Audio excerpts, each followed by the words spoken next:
We've seen what Liverpool are doing. They're bringing in a lot of players. Darmesh, Ekitike's come in. Diaz is gone. So Isak coming? Not coming? What's the latest? I mean, Newcastle United fans must be sick to the back teeth that this topic is continuing to be spoken about in this transfer window. From the outset, it's looking pretty ominous if you're a Newcastle United fan, because can they keep hold of Alexander Isak? If you just take it on face value, yes, they can.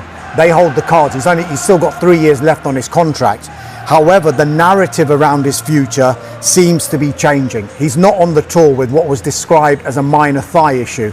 It's since emerged he wants to explore other options away from Newcastle United. And possibly more significantly, whenever you listen to Eddie Howe now on this tour, some of those quotes would probably fill Newcastle United fans with a lot of concern. We hope he stays. I want him to stay, but I'm not in full control of whether he stays. Like I said to you, face value, Newcastle United can do what they want because he's got 3 years left on his contract. But the fact of the matter is, they've got a big issue here because the player's head has clearly been turned with this interest from Liverpool. And we've seen so many occasions when you have a situation like this, how this kind of situation plays itself out. And more often than not, what usually happens, and I'm not saying it's going to happen with Alexander Isak in this situation, but what usually happens is that the player gets his way because he doesn't want to stay at the club, and the club end up cashing in big time on him. Newcastle are in such a difficult situation. It felt like in the beginning of the summer they were in a great place. They qualified for the Champions League. They had money to spend. They'd sorted out the issues with PSR, which meant they could attack this transfer window. But a number of players they've tried to sign, they've not been able to. The likes of Brian Mbeumo, João Pedro, James Trafford. That was no fault of their own, but they couldn't get him through the door. And it means Eddie Howe and this squad are in a really difficult place heading into the new season with just over 2 weeks to go until the season starts. Anthony Elanga has come in, but you look at what happened in their pre-season fixture today. The only fit striker they have right now is the 21-year-old William Asula. He's got 1 Premier League goal. They have very high hopes for him. So they potentially need to sign 2 strikers in this transfer window because Callum Wilson's no longer there. I think they're going to struggle potentially to get £150 million for Alexander Isak, despite the fact the club have put themselves in a brilliant situation. 3 years left on his contract, but Newcastle need to start acting now when it comes to setting themselves up for the season. Will Isak be there for the first game of the season? If they are to sign 2 strikers, we know Benjamin Sesko is a player of interest. Yoan Wissa, it's a transfer they're exploring. Yoan Wissa, that could cost more pounds, at which point you'd think maybe they'd need to sell Alexander Isak to bring in the 2 players to try to replace him. It's going to be absolutely fascinating to see what Newcastle and Eddie Howe do, because it has been such a difficult summer after having that massive boost of qualifying and getting themselves back into the Champions League. What was interesting? Get over the line with Wissa? Well, what was interesting was when Eddie Howe was saying, we're not going to bury our heads in the sand. They know what's going on.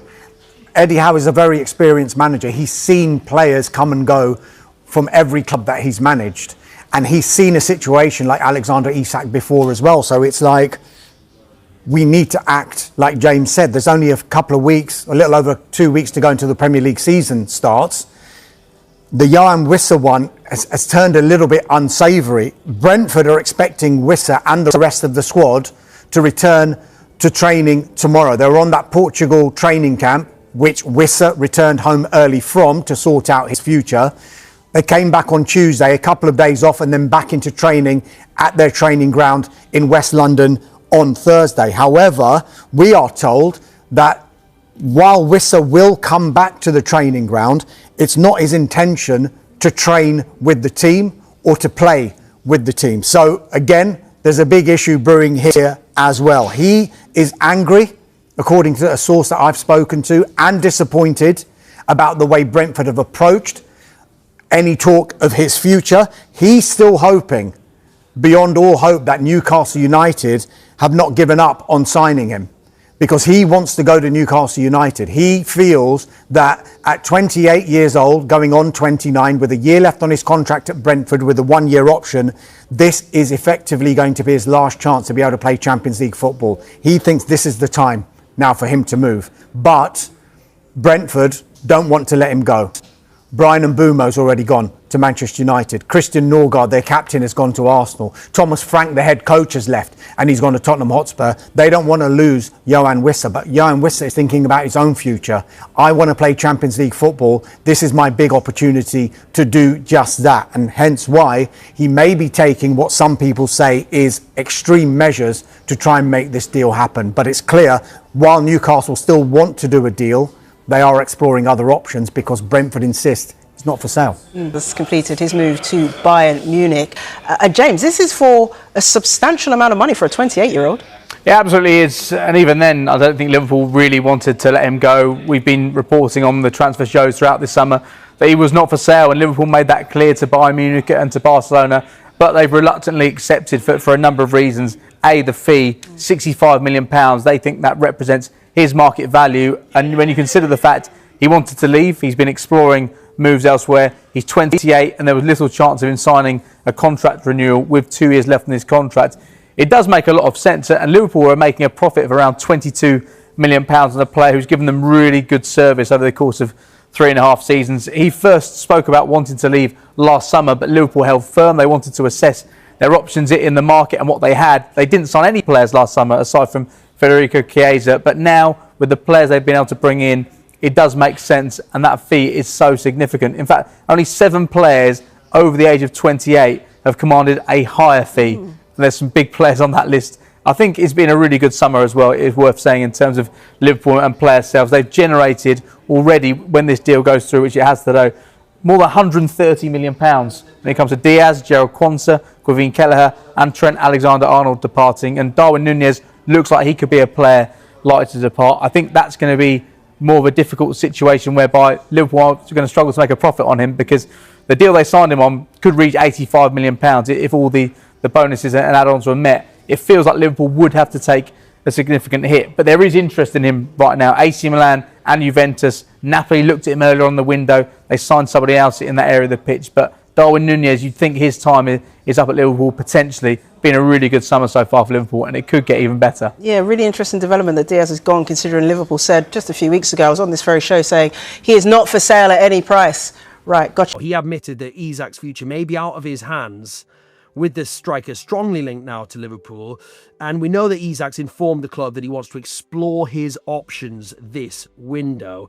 Before we get into the chat, boys, let's hear exactly what Eddie Howe had to say when he was asked on their pre-season tour in South Korea. He's still our player. It's contracted to us, so we to a degree control what's next for him. So I'd love to believe all possibilities are still available. So we've received no formal offer from any football club for him. So my wish has always been that he stays and we see him again play next year, but that's not in my full control. Eddie's wish is that he stays. Key thing there, Dharmesh, no formal offer received. Which way is this one going to go? Can I just start off by saying, look, social media sometimes is a wonderful thing. But I noticed a couple of comments the other day when I talked about Isak on the transfer show on Sky Sports News, and there were replies underneath. And it was almost like there were some fans who were saying, oh, here's the media agenda again.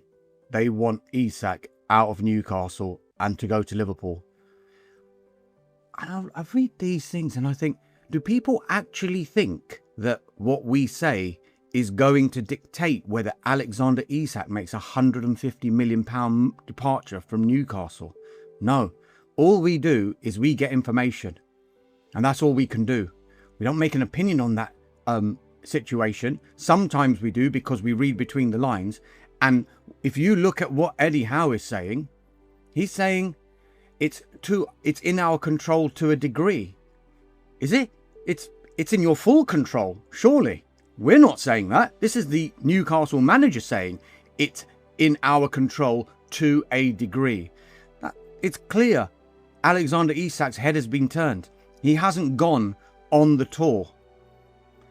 He wants to explore his options outside Newcastle. That's not us. This is the information everybody is getting. So we can only report that. Now, the way this is going, it feels like the direction of travel is going to be Isak leaves. But Obviously, Liverpool, if it is to be them, because we know they've got a huge interest in the player, are going to have to stump up a massive, massive fee. They're going to have to break their own British transfer record to get him. We're hearing anything between 120 to 150 million pounds to get Isak out of Newcastle, especially if it's going to be a club like Liverpool and he's going to stay in the Premier League. So that's the feeling that not only myself, but generally is around Alexander Isak just at this moment in time, only because a minor thigh strain, yes, that could keep him out of a tour. I get that. But coupled alongside all of the noise surrounding him at the moment, Newcastle know that they've got a problem.